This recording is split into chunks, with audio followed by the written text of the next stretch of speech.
ቀልቃላቱና ሰው እንዴት አለቃውን አያከብርም? እኔ እሱን በዚህ ልክ አለማክበሯ በጣም ነው እያናደደኛለሁ። ደግሞ በዛ ላይ ለዚህ ትዳር ምን ያክል ዋጋ እንደከፈልኩኝ አንቺም ታውቂያለሽ። እንዴት ተፈትኜ ይህን ትዳር እንዳቆምኩ ታውቂያለሽ። እና ድጋሚ ልፈተን? ያኔ ምሽሽና ዝም በማለቴ ነው። ከእንግዲህ ግን ምሽም አይደለም። በቃኝ፣ ደክሞኛል። እንዴ ከአሁን በኋላ ለትዳሬና ለራሴ ብቻ ነው የምኖረው። በቃኝ። እሱስ ልክ ነሽ እኮ፣ ግን ደግሞ አንዳንድ ጊዜ ቸኩለን የምናደርጋቸው ነገሮች ዋጋ ያስከፍሉናል። ልክ ነሽ ኪያ፣ ግን ደግሞ በቃ ከእንግዲህ ምንም አይነት ስጋት የሚጥል ነገር አልፈልግም። በቃ ሰላምና ነፃነቴን እፈልጋለሁ። ወይ ደግሞ በደረቁ ያዝኩሽ ቡና ልዘዝ ላምጣ? እሺ ዘሽ። ወይኔ ልዘዝ እንዴ? የቱ ጋር ነው ያለው? አይ ቶሎ እንድታመጣ እኔ ልዘዛት። መጣ።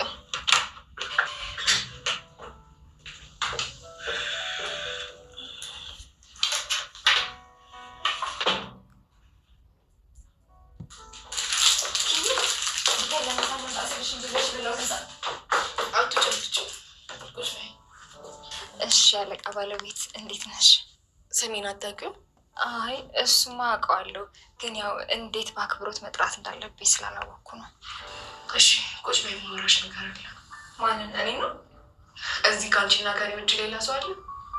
እሺ አንቺ ጋር እቀመጣለሁ። እንብላ። አይ በቃኝ፣ አመሰግናለሁ። እሺ እውነት እንኳንም አልወደሽ፣ በጣም ስለምወደው ብትወስጂ ኑሮ ይከፋኝ ነበር።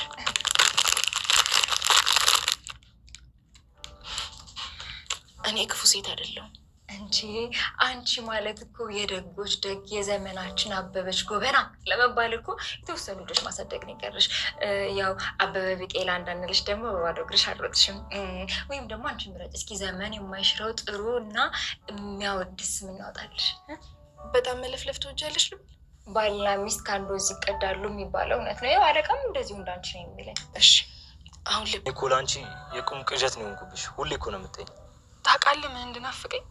በጠዋት ስነሳ አንተን የማላይበት ድምፅህን የማልሰማበት ቀን። ወደ ልትሄጂ ነው? ሸኝ ትፈልጊያለሽ? አልፈልግም። በቅርቡ አሸኘዋትም እያልኩ ስለመከተልሽ ግድ የለሽም። ከአሁኑ መሸኘቱን ልለማመድ። ወዴት ነው የምትሸኘኝ? እሱ የአንቺ ምርጫ ነው። መዳረሻሽን የመምረጥ ሙሉ መብቱን ሰጥቼሻለሁ። ዋሽ አልችልም። አሁን ተነስ። እሺ ቢያንስ አበባውን ተቀበይ። እሺ ተነስ አሁን። እዚህ ምን ትሰራለህ? በለው ተጀመረ ይላል። እኔ እንግዲህ ድርሻዬን ተወጥቻለሁ። ምን ያጠገበ መሰለኝ። ምን ነው ላስተንፈስህ እንዴ? ምን እኔም አንተም 9 ወር ነው የተረገዝነው። እምፈራ መስሎ ጀግናሽን ትፈልጊዋለሽ መሰለኝ። ተው በይው ከትልባት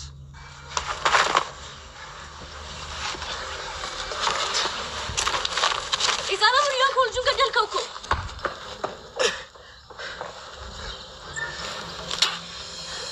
ወንድ ነኝ ትላለህ አንተ። ምሩዬ ደህና ነሽ? የት ሄድሽ? አላመመሽም አይደል?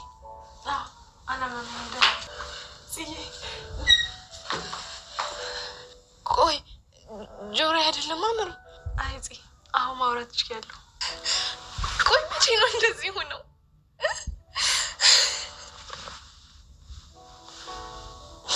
ተመለሽልኝ የኔ አስተዋይ፣ የኔ መካሪ። አዎ ጽዬ እግዚአብሔር ይምሮኛል፣ ዳግም ወልዶኛል። ወይኔ ምሩዬ እኔ አላምንም። እንዴ ልታለቅሽ ነው እንዴ? ደስ ሊልሽ እኮ ነው የሚገባው። የደስታ እኮ ነው ጽዬ። ደግሞ ማውራት እንደቻልኩኝ ያውቅሽ የመጀመሪያ ሰው አንቺ ነሽ። እንዴ በቃ ዝም ብለሽ እያካበድሽ እኮ ነው ያለሽው። በቃ ከትንሽ ጊዜ በኋላ ሄዳለሁ። ቆይ ሰኒ ከዚህ በላይ ምን እንዳደረግ ጠብቀሽ ነው? እኔ እኮ ይሁን እያልኩ ነው ዝም ያልኩት። በቃ እህቴ ዝም በያ። ቆይ እኔ ያላሳዝንሽም እንዴ? በቃ ልለምንሽ፣ ከጥያቄዎችሽ ትንሽ ታገስበኝ። እኔ ምንም መልስልሽ መልስ የለኝ።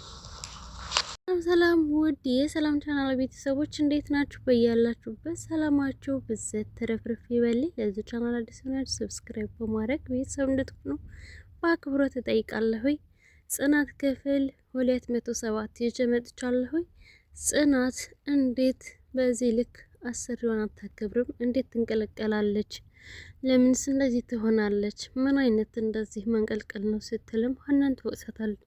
አይ እሷ ፈጣን ስለሆነች ነው ችኩል ስለሆነች ነው ያለችም ኪራ ኪያ ለጽናት ለማስረዳት ትሞክራለች። ጽናት እስከዛሬ ትዳሬ ተፈትኗል፣ ከዚህ በኋላ ይበቀኛል፣ እኔ ዝም በማለቴ ነው እስከዛሬ ይህ ሁሉ ነገር ያሳለፍኩት። እዚህ በኋላ ግን እኔ መሰቃየትም ዝም ማለትም አልችልም፣ ከዚህ በኋላ ደክሞኛል ስትል ትነግራታለች። ኪያም እንደዛ አድርጋ ካስረዳሻት በኋላ ትሄዳለች። ጽናትም ኪራን ላግዝ ብላ ቢሮ ውስጥ ቁጭ ብላ ሳለ ሀና ትመጣና የኪራ ባለቤት ምን ልታዘዝ ስትላትም እኔ ስሜ ማን ነው ስትል ስሟን ትጠይቃታለች። እንዲህ ነው ወይም ትጠሪኝ ስትልም ትጠይቃታለች። አይ እንዴት መጥራት እንዳለብኝ ስለማላውቅ ነው ስትልም ትመልስላታለች። ጽናት በይኝ ስትልም እዚህ በኋላ ግን አትንቀልቀይ፣ ሲበዛ አንቺ በጣም ቀልቃላ ነሽ። ወንዶች ደግሞ የሚፈልጉት ረጋ ያለች ብልህ ሴት ነው የሚፈልጉ ስትልም ጠይቃታለች። እንዴ አለቃ ለዚህ ነው ወይ የፈለገች ስትልም ዙራ ሀና ትጠይቃታለች። ከዚህ በኋላ ብስኩት አልበላም እንዳንቺ ጭምትና ጨዋ ሴት ነው የምሆነው ስትልም ትጠይቃታለች። ምን ለመሆን ነው እንደዛ ምትሆኒ? ኪራን ለማግባት ነው እንዴ እንደዛ ምትሆኒ ስትላት እንዴ ምን ለማድረግ ነው እኔ ከኪራ አይን ውስጥ የምገባው? እኔ ራሴ አዳሜን ነው የምፈልግ፣ ከአዳሜ አይን እንጂ የምገባው ስትልም እንደሱ ትሆን ይሻሻል ስትልም ትላታለች። ብሎም እንግዲህ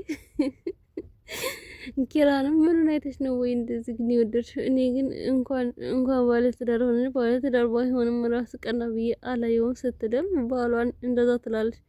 ባሌ ማናናቅሽ ነው ማጣጣልሽ ነው ወይ ስትልም ትላት ብላም ጥላት ትሄዳለች። ሀናም ሳጣጣለው ካኪ ዘረፍ ሳደንቀው ካኪ ዘረፍ ምን መሆኗነች ስትይ ስትልም ትመልሳለች።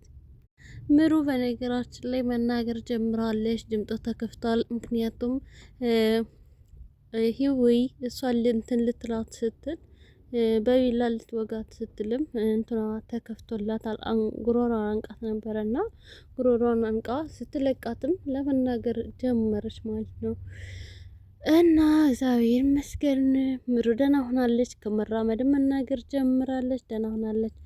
አሁን ባለቤቴ ሲመጣ ናሆም ሲመጣ ደህና ደስተኛ ይሆናል ምናምን እያለች ስለሱ በጣም እየተደሰተች ነው ያለችው። ኪያም ቡና ይዛላት ስትመጣ ሀና እንዴ የት ሄደች ጽናት ስትልም ወጣለች። ቡናውን ለሀና ስጫት ብላሻለች ብላን ተቀብላ ትጠጣለች። እሷም ተቀብላ መጠጥ እንደጀመረች ጽናት ትመጣለች። ቡና የስኪያ ስትላትም አይ እኔ እመጣለሁ ስለሚቆይ ብላለች ብላ ሸውዳ ትሰዳታለች። ታመጣልሻለች። እዛ አንቺ ለምንድን ነው እንደዚህ ከጽናት ጋር ሳፋጣ ይቅርብሽ፣ ምንድን ነው እንደዚህ የምታደርጊው ምናምን ትላታለች። እሷም እንዴ በቡና የሚጨክን አንጀት እንደሌለ እያወቅሽ ስትለም እሱ ሆድሽ ግን አንድ ቀን ይገልሻል ስትለም ምክሯን ጠል ታደርግላታለች።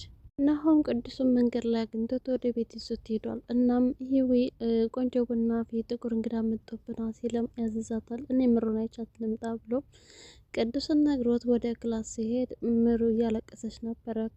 ስልክ ተደውሎላት ነበር። ያን ስልክ ከሰማች በኋላ ለምን ይሄ ተፈጠረ እያለች እያዘነች ነበር።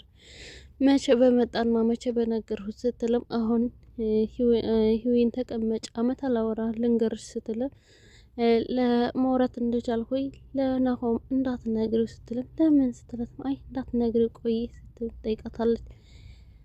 እናም የሆነውን ነገር ሳላጣራ ለናሆም ምንም አልናገርም ትላለች።